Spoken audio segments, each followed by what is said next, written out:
Isang panibagong pagsabog ng improvised explosive device ang naganap sa Maguindanao kaninang tanghali. Kagad namang nagpadala ng grupo ang militar sa naturang lugar para matiyak ang kaligtasan ng mga residente, gayon din ang mga mamamahayag na muntik nang madamay sa pagsabog. Ang ulat mula kay Waywaya Makalma. Isa na namang improvised explosive device ang sumabog sa Barangay Tuka, Mamasapano, Maguindanao, dakong alas 2 ng hapon, araw ng Martes.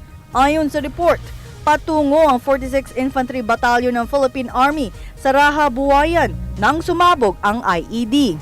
Bukod doon ay may 5 sasakyan ang kasama sa convoy, 3 ay mula sa media, 2 sasakyan naman sa lokal na pamahalaan. Ayon kay Lieutenant Colonel Ramon Zagala, wala naman at na nasugatan. Kagad naman dineploy ang EOD team ng militar sa lugar matapos ang insidente. IED exploded shortly after the troops of the 46th Infantry Battalion and the 12th Mechanized Company passed by the said area towards Raja Buayan. There were no casualties reported and the EOD team from the 1st Mechanized Brigade was sent for IED clearing the area. Magsasagawa sana ng assessment ang militar sa Raha, Buayan kasama ang lokal na pamahalaan upang tignan ang kalagayan ng mga naapektuhan na residente sa ilang araw na operasyon ng militar laban sa BIFF.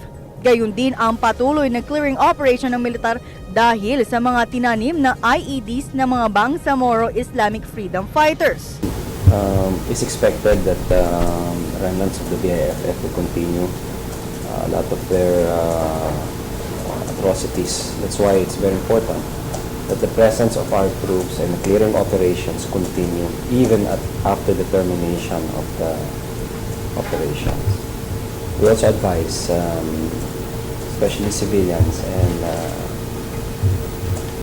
especially media who are there to cover, to be careful while doing their coverage. Dagdag pa ni Zagala, humingi ng permiso ang mga miyembro ng media na makasama sa kanilang clearing operation. Ngunit binigyan sila ng babala na lumayo para sa kanilang kaligtasan.